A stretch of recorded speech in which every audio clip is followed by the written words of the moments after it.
Karakter Yesus bagi umat Tuhan. Ini adalah tema dari bacaan firman Tuhan untuk renungan hari ini, yang diambil dari Kolose 3 ayat 12 sampai dengan ayat 17. Dari bacaan firman Tuhan hari ini, kita belajar beberapa hal. Setelah kita dibaptis melalui karya penebusan Tuhan, yaitu melalui kematian dan kebangkitan Kristus, kita dijadikan baru oleh Tuhan. Sebagai manusia baru, kita adalah orang-orang pilihan Tuhan yang dikuduskan dan dikasihinya untuk satu tujuan suci di dunia ini. Tuhan telah memilih orang-orang Kristen untuk menjadi sesuatu yang istimewa di dalam rencana penebusannya. Untuk itu, Rasul Paulus menuliskan, sebagai orang-orang pilihan Tuhan yang dikuduskan dan dikasihinya, kenakanlah belas kasihan, kemurahan, kerendahan hati, kelemah lembutan, dan kesabaran. Sikap hidup baru ini, yaitu belas kasihan, murah hati, rendah hati yang disertai kelemah lembutan dan kesabaran, adalah karakter Kristus. Tuhan mau agar karakter ini terefleksikan dalam hubungan antara kita sebagai orang Kristen dengan orang lain, baik itu saudara kita atau tetangga kita. Dan karakter ini akan menjadi ukuran signifikan dari kehidupan kekristenan kita yang akan tampil dalam cara kita memperlakukan orang lain. Itu sebabnya diminta untuk dikenakan sama seperti kita mengenakan pakaian kita, agar dilihat oleh orang lain. Mungkin saja, kita lebih ingin terlihat sopan, cerdas, dan kaya. Tetapi Tuhan lebih menginginkan agar kita terlihat berbelas kasihan, murah hati, rendah hati, lemah lembut, dan sabar atau tidak mudah marah. Dengan sikap berbelas kasihan, kita akan sensitif dan bisa ikut merasakan kesengsaraan orang lain. Juga sebaliknya, kita harus mudah dijangkau oleh mereka yang sengsara, yang membutuhkan perhatian kita. Dengan sikap kemurahan, kita ikut-ikut senang ketika orang lain senang. Kita tidak akan iri hati ketika saudara atau tetangga kita lebih sejahtera dari kita. Sikap kerendahan hati adalah induk atau sumber dari kelemah lembutan dan kesabaran. Kelemah lembutan akan membuat kita suka dan rela menolong orang lain, tanpa mendominasi, memanipulasi, atau memanfaatkannya untuk kepentingan kita, bahkan jika kita memiliki kemampuan untuk itu.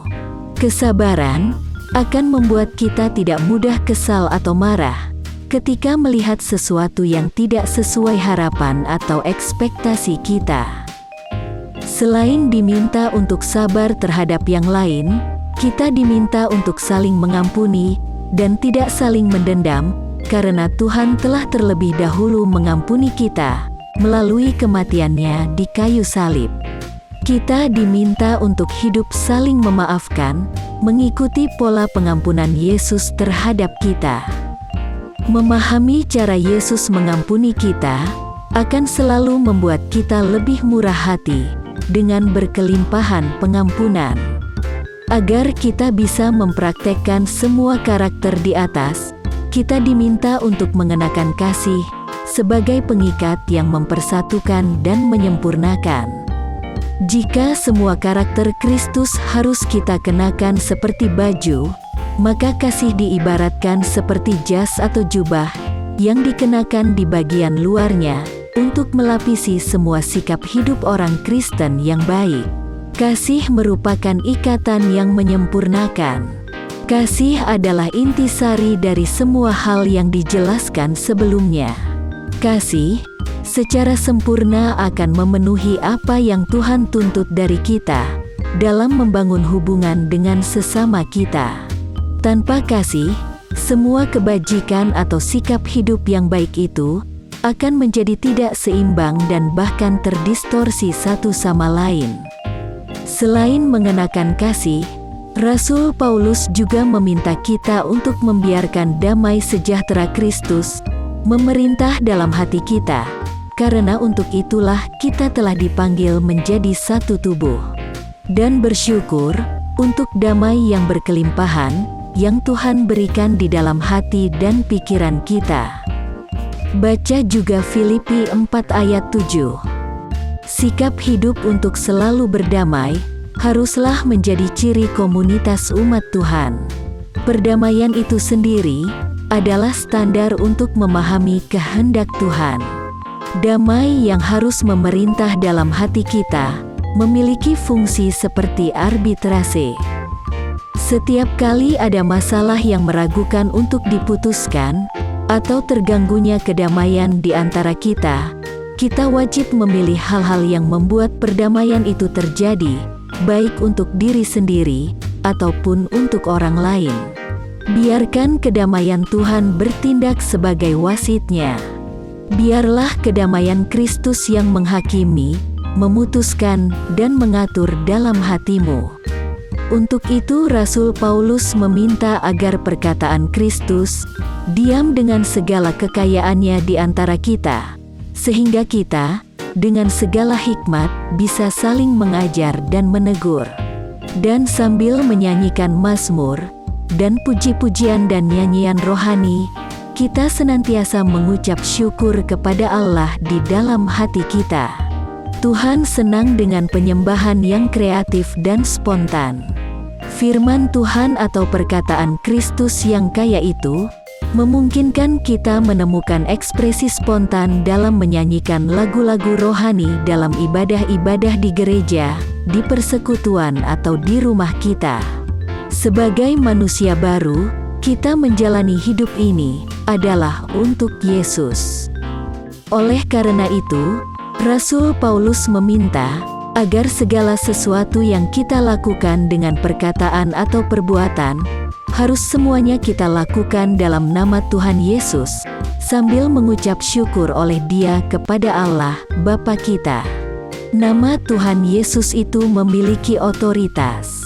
Ibarat kata sandi Allah, kita dimungkinkan untuk mengakses sorga. Karena itu semua yang kita pikirkan, lakukan, dan doakan, dimungkinkan untuk bisa sampai ke dan diterima oleh Bapa di sorga. Apa pesan Tuhan bagi kita hari ini? Sebagai manusia baru dan umat pilihan Tuhan, kita diminta untuk 1. Mengenakan karakter Kristus, yaitu belas kasihan, kemurahan, kerendahan hati, kelemah lembutan, dan kesabaran. Dengan karakter ini kita mampu untuk saling mengampuni.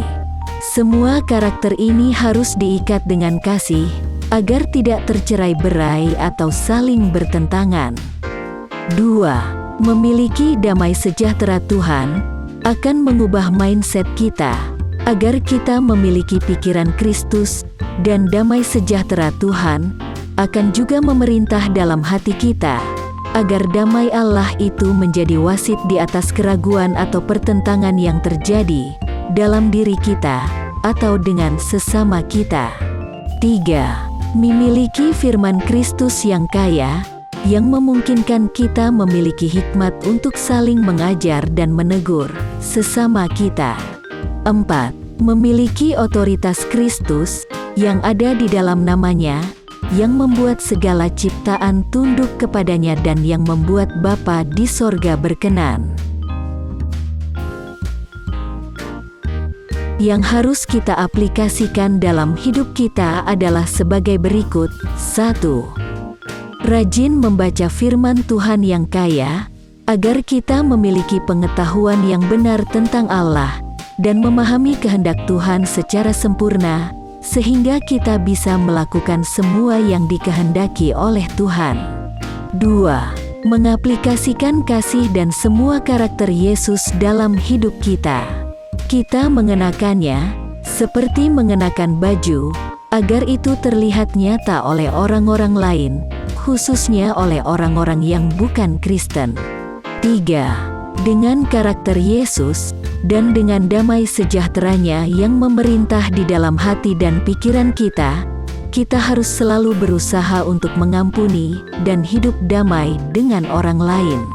4. Memuji dan memuliakan Allah dengan mazmur dan puji-pujian dan nyanyian rohani. Karena kita sudah dipilih menjadi umat Allah, dikuduskan dan dipisahkan untuk satu tujuan yang suci, dikasihi Tuhan, dan telah diampuni oleh Tuhan. Doa hari ini. Tuhan Yesus, mampukan kami menyatakan sikap hidup yang benar, di atas dasar karakter dan kasih-Mu, ya Tuhan, agar kami mampu untuk saling mengasihi dan hidup damai bersama orang lain. Kiranya, damai sejahtera-Mu yang melampaui segala akal, memerintah di dalam hati kami. Amin. Kiranya Tuhan menguatkan kita, dan kasih karunia Tuhan Yesus menyertai kita.